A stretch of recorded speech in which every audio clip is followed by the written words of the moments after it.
পদূলিমুখত হেঁপাহৰ ৰঙালী বিহু বিহুটিক আদৰিবলৈ ডেকা কাপোৰৰ ঠাইভেদে ব্যাপক প্ৰস্তুতি।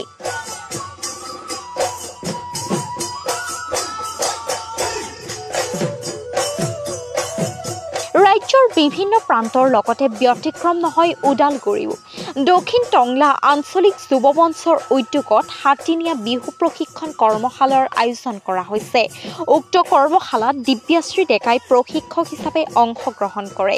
উল্লেখযোগ্য যে দক্ষিণ টংলা আঞ্চলিক যুৱ মঞ্চৰ উদ্যোগত অনুষ্ঠিত কৰা হৈছে বিহু প্ৰশিক্ষণ কৰ্মশালা। এই কৰ্মশালাত টংলাৰ বিভিন্ন ঠাইৰ পৰা অহা কণ কণ শিশুসকলে অংশ লয়। আমাৰ এই অঞ্চলৰ প্ৰায় ৬-৭খন গাঁৱৰ কণ কণ ল'ৰা ছোৱালীসকলক আমাৰ ইয়াৰ প্ৰশিক্ষণৰ ক্ষেত্ৰত যোগদান কৰায়, যাতে তেখেতসকলৰ সুপ্ত বিহু যি প্ৰতিভা, বিহু নাচ ঢোল, এই ক্ষেত্ৰত বিহুগীত, এই ক্ষেত্ৰত তেওঁলোকে যাতে কিছু এটা শিকাৰ প্ৰয়াস কৰে। সেয়াই আমাৰ গাৰ্জেনসকলে যাতে আমাৰ লগত সহযোগ কৰি তেওঁলোকৰ কণ কণ ল'ৰা ছোৱালীৰ লগতে কিশোৰীসকলক বা কিশোৰসকলক বিহুৰ ক্ষেত্ৰত যিটো নেকি আমাৰ জাতীয় উৎসৱ বুলি আমি বা আমাৰ অসমীয়া জাতিৰ মেৰুদণ্ডস্বৰূপ বুলি আমি বিহুক দাবী কৰি কৈ আহি আছোঁ, কিন্তু এই ক্ষেত্ৰত আমি আমাৰ জাতীয় উৎসৱটোৰ বিষয়ে তেখেতসকলক আমাৰ উঠি অহা প্ৰজন্মক যাতে শিক্ষা দিয়াত আমাক সহায় কৰে আমাৰ জৰিয়তে, তাৰ কাৰণে আমি ৰাইজক বিপুল অনুৰোধ জনাইছোঁ।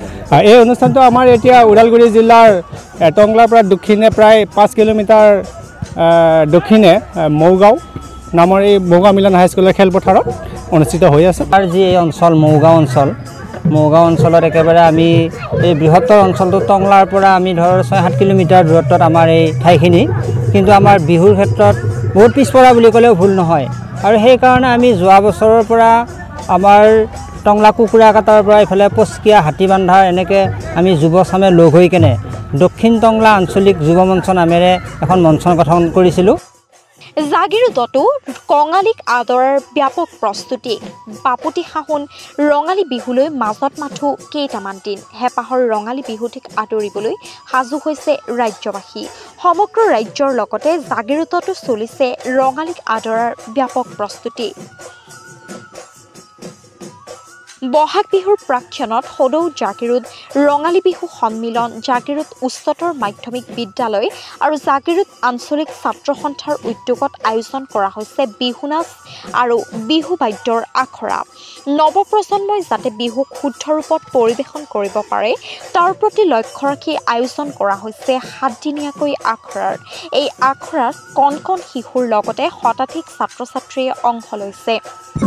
বিগত বছৰৰ দৰে এইবাৰো সদৌ জাগিৰোড ৰঙালী বিহু সন্মিলনৰ জাগিৰোড আঞ্চলিক ছাত্ৰ সন্থা আৰু জাগিৰোড উচ্চতৰ মাধ্যমিক বিদ্যালয়ৰ সহযোগত আমি ৭দিনীয়া বিহু নাচ আৰু ঢোল বাদন কৰ্মশালা আয়োজন কৰিছোঁ। আৰু আমি এটা কথা আমি লক্ষ্য কৰিছোঁ আৰু গুৰুত্ব দিছোঁ, যাতে আমাৰ এই বিহু নাচ আৰু ঢোল বাদন যি আমি কৰ্মশালা বুলি কৈছে, আচলতে সেইটো প্ৰকৃততে আখৰা কৰাহে বুজায়। যাই হওক, আমি দুয়োটা শব্দই আমি ব্যৱহাৰ কৰিছোঁ। সদৌ জাগিৰোড ৰঙালী বিহু সন্মিলন, জাগিৰোড উচ্চতৰ মাধ্যমিক বিদ্যালয় আৰু জাগিৰোড আঞ্চলিক ছাত্ৰ সন্থাৰ উদ্যোগত আজি ৪ তাৰিখৰ পৰা ১০ তাৰিখ পৰ্যন্ত আমি এসপ্তাহ জোৰা এখনি বিহু নাচ আৰু ঢোল বাদন কৰ্মশালা আৰম্ভ কৰিছোঁ। ইয়াত ইতিমধ্যে প্ৰায় শতাধিক ছাত্ৰ ছাত্ৰীয়ে অংশগ্ৰহণ কৰিছে। আমি কালি আৰু পৰহি পৰ্যন্ত সেই অংশগ্ৰহণৰ দিন ধাৰ্য কৰিছোঁ। গতিকে যিসকল ছাত্ৰ ছাত্ৰী ইচ্ছুক এই কৰ্মশালাত অংশগ্ৰহণ কৰিব বিচাৰে তেওঁলোকক আমি আপোনালোকৰ মাধ্যমেৰে আহ্বান জনাইছোঁ, লগতে নিমন্ত্ৰণ জনাইছোঁ যে অংশগ্ৰহণ কৰক। অসমীয়া সংস্কৃতিৰ ক্ষেত্ৰত আমাৰ যিসমূহ ভূমিকা আছে তাৰে এটি উদাহৰণ হৈছে আমাৰ বিহুটি। আমাৰ ৰঙালী বিহুটিক আমি উদযাপন কৰাৰ লগতে ৰঙালী বিহুটিৰ লগত সংগতি ৰাখি যিমানসমূহ কাৰ্যপন্থা আমি ল'ব লাগে সেইসমূহ লোৱাৰ আমি প্ৰচেষ্টা এইবাৰ হাতত লৈছোঁ। আৰু আগন্তুক দিনত এনেধৰণে আমি ছাত্ৰ সন্থাৰ ফালৰ পৰা, ৰঙালী বিহু সন্মিলনৰ ফালৰ পৰা আৰু মহাবিদ্যালয়ৰ কৰ্তৃপক্ষৰ ফালৰ পৰা, বিদ্যালয়সমূহৰ কৰ্তৃপক্ষৰ ফালৰ পৰা এনেদৰে সমাদৰ পাম আৰু আগলৈ আমি আমাৰ এই কৰ্মশালাসমূহ ব্ৰত ৰাখিম। সমগ্ৰ ৰাজ্যৰ লগতে তামুলপুৰ জিলাতো ৰঙালী বিহু উপলক্ষে বিহু আখৰা। কৰ্মশালাত ব্যস্ত নাচনী ঢুলীয়া।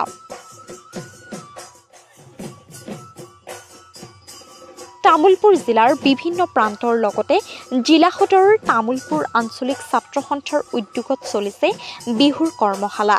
11 দিনীয়াকৈ অনুষ্ঠিত বিহু নৃত্য কৰ্মশালাত অঞ্চলটোৰ যুৱক যুৱতীসকলৰ লগতে কণ কণ মইনাহঁতেও ব্যস্ত হৈ পৰিছে বিহু কৰ্মশালাখনত। অসমীয়াৰ পৰম্পৰাগত হেঁপাহৰ ৰঙালী বিহুক আদৰিবলৈ এতিয়া যেন তৎ নাই প্ৰতিগৰাকী অসমীয়াৰ। অসমীয়া জাতিৰ জাতীয় জীৱনৰ আয়ুসৰেখা ৰঙালী বিহু, আৰু এই ৰঙালী বিহুৰ লগত সংগতি ৰাখি আমি প্ৰতি বছৰে তামুলপুৰ আঞ্চলিক ছাত্ৰ সন্থাই 1 বহাগত আমি ৰঙালী বিহু অনুষ্ঠিত কৰি আহিছোঁ। আৰু তাৰে লগে লগে আমি 11 দিনীয়া কাৰ্যসূচীৰে আমি বিহু কৰ্মশালাৰ প্ৰশিক্ষণ এটা আৰম্ভ কৰিছোঁ। আৰু ইয়াতে আমাৰ তামুলপুৰ অঞ্চলৰ বিভিন্ন ঠাইৰ পৰা ছাত্ৰ ছাত্ৰী প্ৰশিক্ষাৰ্থীসকল আহিছে। প্ৰায় 200 শতাধিক প্ৰশিক্ষাৰ্থী আমাৰ ইয়াতে অংশগ্ৰহণ কৰিছে। অন্যহাতে টংলা আঞ্চলিক বড়ো ছাত্ৰ সন্থাৰ উদ্যোগত অনুষ্ঠিত কৰা হৈছে পৰম্পৰাগত বড়ো নৃত্যৰ প্ৰশিক্ষণ কৰ্মশালা।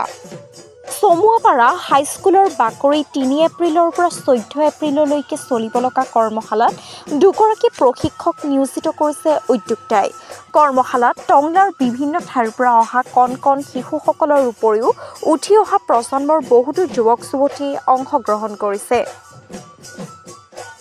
টংলা আঞ্চলিক নিখিল বড়ো ছাত্ৰ সন্থাৰ উদ্যোগত আজি আমি 14 দিনীয়া যি নৃত্য কৰ্মশালা এইটো লোৱা হৈছে। আজি 3 তাৰিখৰ পৰা 14 তাৰিখলৈকে এইটো হ'ব।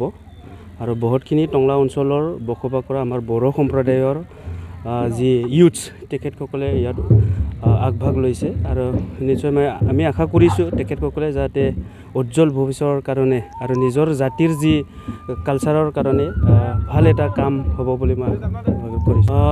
মোটামুটি প্ৰায় 50-60জনীয়া এনেকুৱা আমাৰ আগভাগ লৈছে আৰু আহিব বুলি কৈছে। নিশ্চয় আহিব বুলি আমি আশা কৰিছোঁ।